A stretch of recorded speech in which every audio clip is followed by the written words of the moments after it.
Hey, it's Barry Online. Roseanne Barr is in the news again. Having the most popular television show in America wasn't enough. She was fired May 29th, just hours after a horrifically rude tweet about Valerie Jarrett, former Sr Aide in Obama's administration. Roseanne tweeted, "Muslim Brotherhood and Planet of the Apes had a baby equals VJ for Valerie Jarrett." Roseanne took down the tweet, apologized for the rude remark, and said she was on Ambien at the time. Quite a few people tried to defend her, which really isn't possible, so she tweeted this: "Hey guys, don't defend me.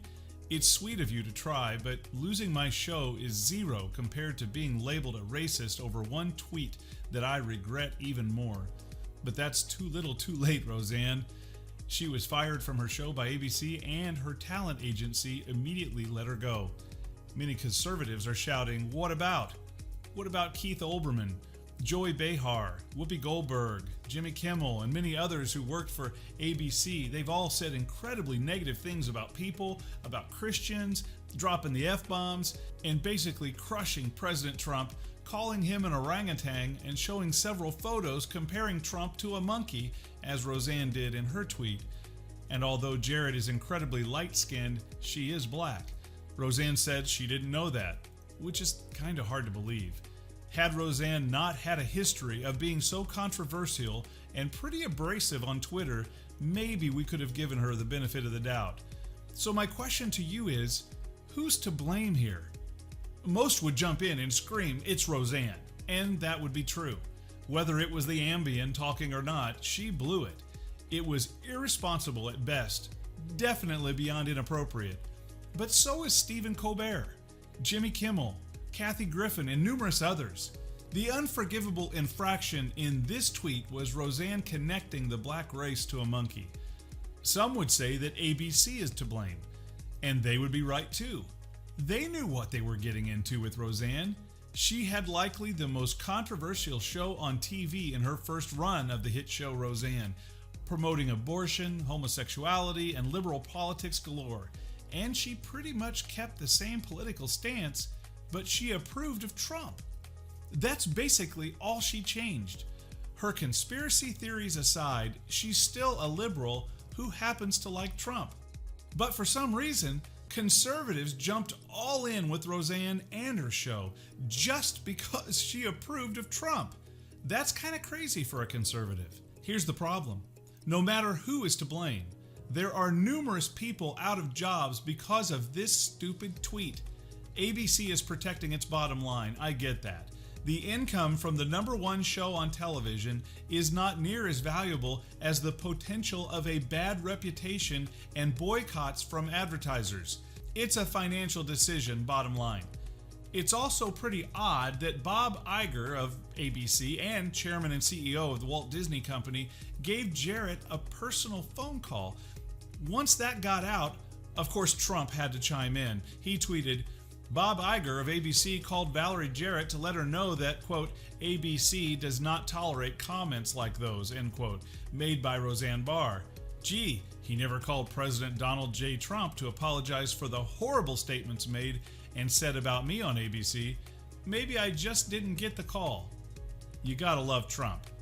And that's where Tom Arnold, Roseanne's ex-husband, and even Jarrett herself, and most of liberal media, they all started calling this unfortunate event Trump's fault.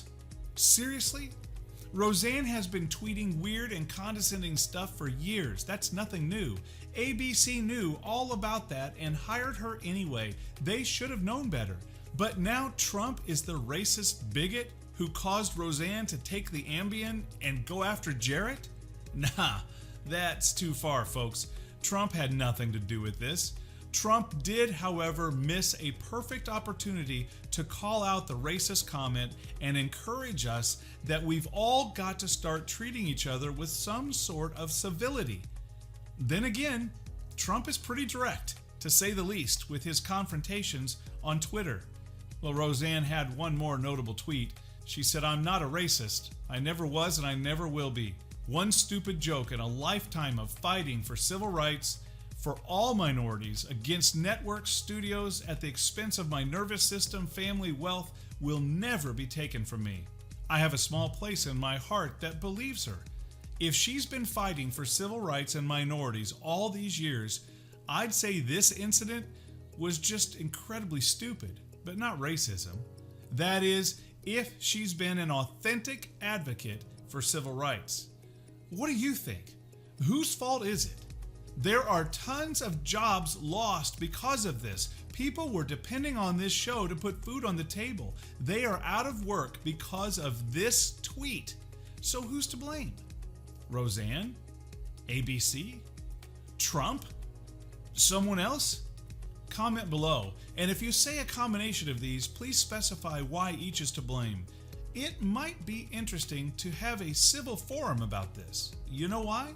Because it's just the beginning. If every tweet, conversation, comment, and post of every influencer was uncovered, dissected, and put up for the world to see by every major media channel and station, we'd likely have maybe half of America lose their jobs. And please like, share, comment, and subscribe to this channel. As always, I hope you can find grace in having your opinions, and speak up and be bold, but don't be a jerk. There's always two sides to a story. Until you know all the facts, which you likely never will, you can't hurt people because of your passions, in love, in faith, and with dumb tweets. Until next time, God bless. Barry Online is a new podcast giving some insight and perspective on how to respond and react to what's trending in social media, Hollywood, and even your neighbors. Subscribe today and get your weekly insight.